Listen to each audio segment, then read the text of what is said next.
मैं सबसे पहले नवगठित विधानसभा के पहले सत्र में चुनाव जीतकर आए सभी माननीय सदस्यों का हार्दिक अभिनंदन करता हूं और उन्हें बधाई देता हूं। बिहार विधान मंडल के दोनों सदनों के संयुक्त अधिवेशन में माननीय राज्यपाल महोदय का अभिभाषण हुआ है। मैं बिहार विधानसभा के उन सभी माननीय सदस्यों को धन्यवाद देता हूं जिन्होंने माननीय राज्यपाल के अभिभाषण में भाग लिया है। माननीय राज्यपाल महोदय ने अपने अभिभाषण में सरकार की उपलब्धियों एवं प्राथमिकताओं को विस्तार से बताया है और इसके लिए मैं माननीय राज्यपाल के प्रति आभार व्यक्त करना चाहता हूं और मैं सदन के समक्ष अपनी कुछ बातें रखना चाहता हूं। अब ये जानिए, आप सब जानते हैं कि 24 नवंबर 2005 को पहली बार एनडीए की सरकार बनी थी और तब से राज्य में कानून का राज है और हम लगातार 20 वर्षों से विकास के काम में लगे हुए हैं।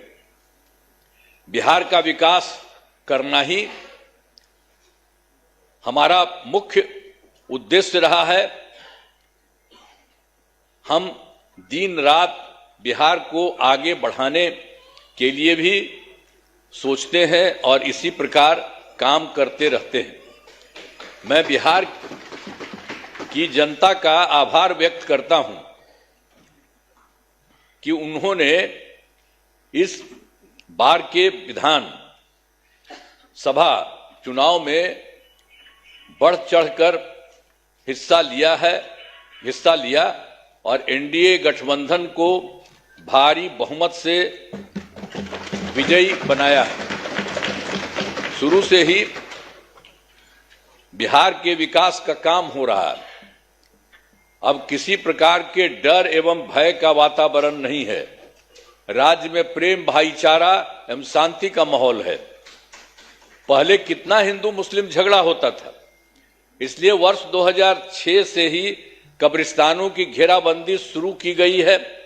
अब बड़े पैमाने पर कब्रिस्तानों की घेराबंदी की जा चुकी है। अब कोई झगड़ा झंझट नहीं होता है और वर्ष 2016 में 60 वर्ष से पुराने हिंदू मंदिरों की घेराबंदी की गई है और जिससे चोरी आदि की घटनाएं नहीं होती हैं। यह सब काम करवाया गया है जो भी था शुरू से ही। और सर्वप्रथम शिक्षा एवं स्वास्थ्य के क्षेत्र में विशेष ध्यान दिया गया है। हम लोगों ने बड़ी संख्या में नए स्कूल खोले और नियोजित शिक्षकों की बहाली की। लड़के लड़कियों के लिए पोशाक एवं साइकिल योजना चलाई।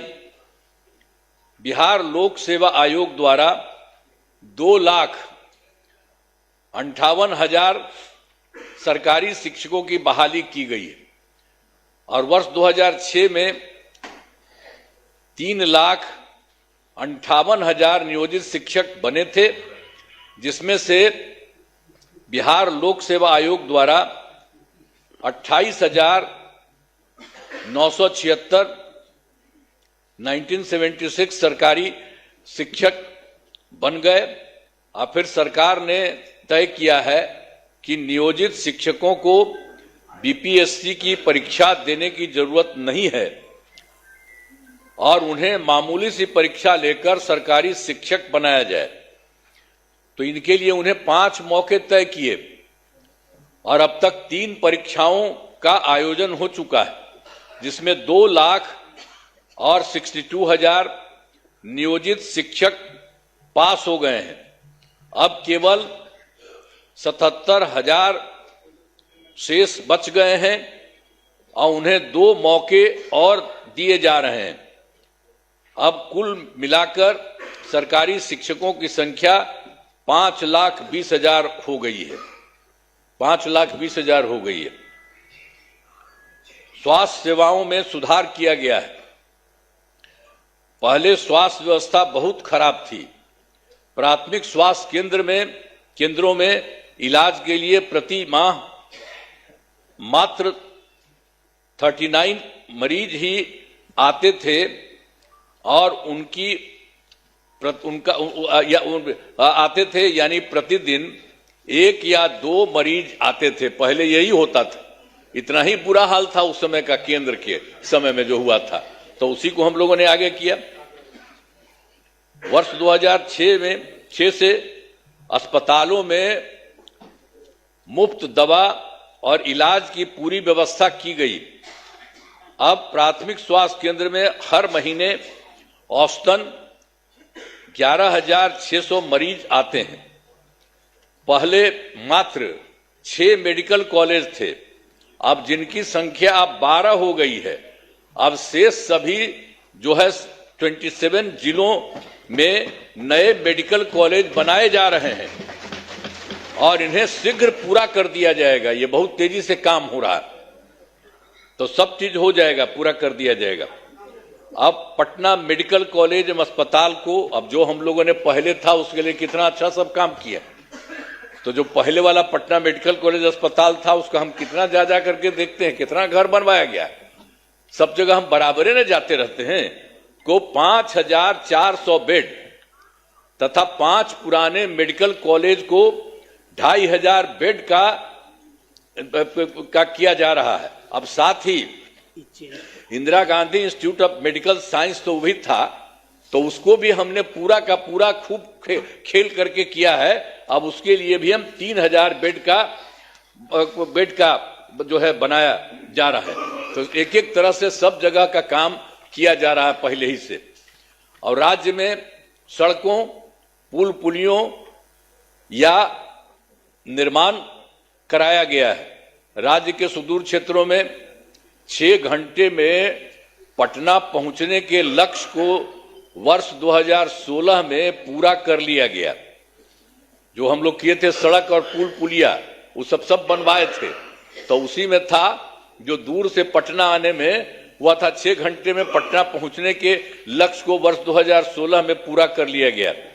अब जो है राज्य में बड़ी संख्या में सड़कों और पुल पुलियों, रेल ओवर ब्रिज, बाईपास एवं एलिवेटेड रोड का निर्माण किया गया है, जिससे लगभग 5 घंटे में सबसे दूर वाले क्षेत्र से पटना पहुंचना संभव हो गया है। ये सब काम हो रहा है। इसे और बेहतर करने का प्रयास जारी है। इसके लिए 5 नए एक्सप्रेसवे सड़कों का निर्माण एवं प्रखंड मुख्यालयों को जोड़ने वाली सड़कों का 2 लेन चौड़ीकरण किया जाएगा। और उसके बाद वर्ष 2008 में कृषि रोड मैप बनाकर काम किया गया है। उसी समय शुरू हम लोगों ने काफी किया और आगे भी काफी चला है, जिससे कृषि के क्षेत्र में बहुत अच्छी प्रगति हुई है। अनाज, फल, सब्जी, दूध, अंडा, मांस और मछली उत्पादन काफी बढ़ गया है। अब मछली का उत्पादन 2.5 गुना से अधिक हो गया है और इससे मछली के उत्पादन में बिहार आत्मनिर्भर हो गया है और साथ ही किसानों की आय बढ़ी है। वर्तमान में चौथे कृषि रोड मैप जो हुआ वर्ष 24 से 2025, उसी को हम लोग करवा दिए। जो शुरू हुआ था 18 में, तो 12 तो शुरू था और उसके बाद और बढ़ाए 5, एक बार और 5 से ज्यादा बढ़ा और उसके बाद फिर बढ़ा दिए। तो इतना ज्यादा काम हो रहा है, इसलिए आप लोगों को सब चीज हम बता दे रहे हैं कि काफी काम हुआ है। तो हर तरह से सब जगह से हो रहा है पूरे तौर पर। अब जो कुछ भी हो रहा है इसके लिए हम लोग पूरा का पूरा काम हो रहा है। अब वर्तमान में चौथे कृषि रोड मैप वर्ष 2024 से 2019 जो हमने बता दिया उसका किए हैं के तहत योजनाओं पर तेजी से काम हो रहा है। और वर्ष 2015 में 7 निश्चय के तहत आर्थिक हल, युवाओं को बल, आरक्षित रोजगार, महिलाओं का अधिकार, तीसरा हर घर तक बिजली और चौथा हर घर नल का जल, 5वां हर घर शौचालय, 6ठा टोलों को पक्की सड़कों से जोड़ने तथा 7वां अवसर बढ़े आगे बढ़े का काम किया गया है। और वर्ष 2018 में ही हर घर बिजली पहुंचा दी गई है। सरकार द्वारा शुरू से ही बहुत सस्ती दर पर बिजली दी गई है और अब जो है अब लगभग सभी घरेलू उपभोक्ताओं को बिजली मुफ्त दी जा रही है, अब कुछ नहीं है। और उसी के बाद सरकार की तरफ से उनका जो घर है उनके इच्छुक लोगों के घरों पर सोलर लगवाए जाएंगे सरकार की तरफ से, उनको बहुत फायदा होगा। ये सब काम किया जा रहा है। और वर्ष 2020 में 7 निश्चय 2 के तहत युवा शक्ति बिहार की प्रगति, दूसरा है सशक्त महिला सक्षम महिला, तीसरा है हर घेर तक सिंचाई का पानी और चौथा है स्वच्छ गांव समृद्ध गांव, सोलर स्ट्रीट लाइट, 5वां है स्वच्छ शहर विकसित शहर और 6ठा है सुलभ ये संपर्कता तथा 7वां है इसके लिए स्वास्थ्य सुविधा, टेली मेडिसिन एवं बाल हृदय योजना। सभी पर काफी काम हुआ है और जो भी काम बचे हैं उन्हें शीघ्र पूरा किया जाएगा। ये सब हो जाएगा, सब चीज का। और आप जानते ही हैं 2020 में और काम किए थे। 7 निश्चय 2 के तहत ही महिलाओं के लिए 10 लाख नौकरी और 10 लाख रोजगार देना शुरू किया। तो एक तो हो गया 10 लाख युवाओं को सरकारी नौकरी हो चुकी है, लेकिन जो हम लोग 10 लाख रोजगार की बात किए उसका तो एकदम सीधे धीरे बढ़ते बढ़ते अब 40 लाख लोगों को रोजगार दिया जा चुका है। तो आप सोचिए 10 20 न था, तब 10 और 40 होकर के 50 हो गया। दोनों को मिलाकर 50 लाख युवाओं को सरकारी नौकरी का रोजगार दे दिया है। अब अगले 5 वर्षों के में हम लोगों ने तय कर दिया है कि 1 करोड़ युवाओं को नौकरी एवं रोजगार देने का लक्ष्य रखा गया है। इस पर तेजी से काम होगा। तो ये जो 10 लाख युवाओं का सरकारी नौकरी है ये भी और आगे बढ़ेगा। तो ये सब हम कर रहे हैं। अगली बार 5 साल के लिए हम लोग कर दिए हैं कि उसके लिए हम लोग पूरा करेंगे 1 करोड़ युवाओं का। तो ये सब होगा। और फिर महिलाओं के लिए वर्ष 2006 में पंचायती राज संस्थाओं एवं वर्ष 2007 में नगर निकायों में महिलाओं के लिए 50% आरक्षण से शुरुआत की गई। अब तक 4 चुनाव हो गए हैं। सब कुछ शुरू में कर दिए थे हम लोगों ने कर दिए थे 16 में पंचायती राज संस्थाओं में और 7 में किए थे नगर निकायों में और सबको महिला का 50% कर दिए। वो सब तो है ही और उसका 4 चुनाव उसके अलावे भी चल रहा है, वो बहुत अच्छा हुआ। और वर्ष 2013 से पुलिस में 35% आरक्षण दिया है हम लोगों ने। अब जान लीजिए अब बिहार पुलिस में महिलाओं की संख्या देश में सबसे अधिक है। और वर्ष 2016 से महिलाओं को सभी सरकारी नौकरियों में 35% आरक्षण दिया जा रहा। पहले बिहार में स्वयं सहायता समूह की संख्या बहुत कम थी, वो पहले बड़ा खराब था, तो इसीलिए हम लोगों ने किया। वर्ष 2006 में विश्व बैंक से कर्ज लेकर राज्य में स्वयं सहायता समूह का गठन किया और उसका नाम हम लोगों ने जीविका दिया। जीविका दीदी भी कहते हैं। और कितना बढ़ा हुआ, अब स्वयं सहायता समूह की संख्या बढ़ गई और जीविका दीदियों की संख्या 1 करोड़ 40 लाख हो गई। अब इसके बाद हम लोगों ने 2024 में भी किया कि शहरी क्षेत्रों में भी नहीं होता है वो भी हो। अब शहरी क्षेत्रों में स्वयं सहायता समूह का गठन हो रहा। अब जान लीजिए कि इसमें लगभग 4 लाख और 34,000 जीविका दीदियां हैं और इनका गठन लगातार और भी बहुत तेजी से काम हो रहा है शहरी क्षेत्र में भी। तो ये सब काम हो रहा। तो वर्तमान में महिलाओं के रोजगार के लिए एक नई योजना मुख्यमंत्री महिला रोजगार योजना शुरू की गई है, जिसके तहत हर घर की एक महिला को 10,000 रुपये के दर से अब तक 1 करोड़ 56 लाख महिलाओं को एक राशि दी जा चुकी है। शेष महिलाओं को राशि दे दी जाएगी। अब जिन महिलाओं का रोजगार अच्छा चलेगा उन्हें 2 लाख रुपए तक की सहायता दी जाएगी। ये सब काम करना जा रहा है। सरकार ने शुरू से ही सभी तबकों का विकास किया है, चाहे हिंदू हो, मुस्लिम हो, अपर कास्ट हो, पिछड़ा हो, अति पिछड़ा हो, दलित हो, महादलित हो, सभी के लिए काम किया गया। मुस्लिम समुदाय के लिए भी हमने काफी काम किया। मदरसों को सरकारी मान्यता दी गई है, उनके शिक्षकों को अन्य सरकारी शिक्षकों के बराबर वेतन दिया गया है। अब सभी वृद्धजनों, दिव्यांगजनों और विधवा महिलाओं को मिलने वाली पेंशन की राशि 400 रुपये से अभी बढ़ा करके हम लोगों ने कर दिया है 1100 रुपये कर दिया गया, जिससे 1,14,00,000 लोगों को फायदा हो रहा है।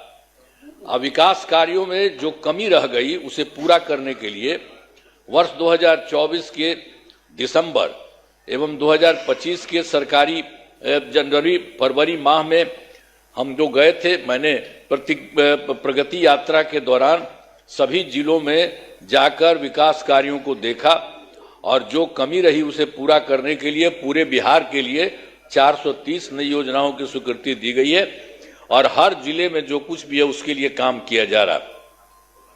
सभी जिलों में इन योजनाओं पर काम शुरू हो चुका है।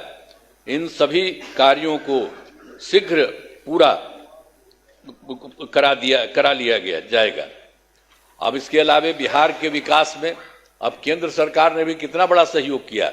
बिहार के विकास में केंद्र सरकार का पूरा सहयोग मिल रहा है।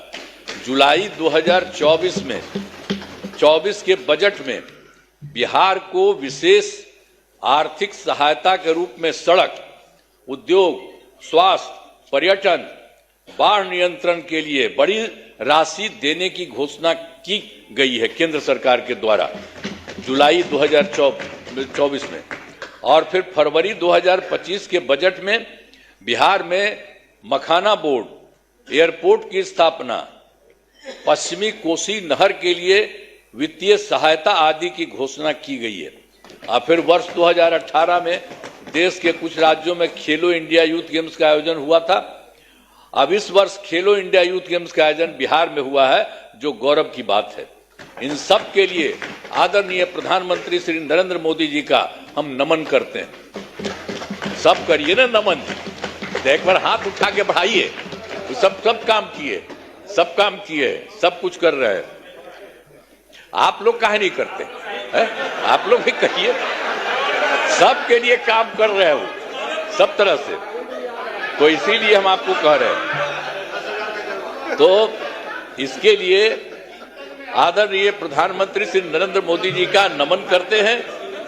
आदरणीय प्रधानमंत्री जी कई बार बिहार आए हैं तथा उनके द्वारा विकास कार्यों का शिलान्यास, शुभारंभ किया गया है। बहुत बार हम आते हैं पटना और चारों तरफ देखते हैं और सबके लिए फायदा करते हैं।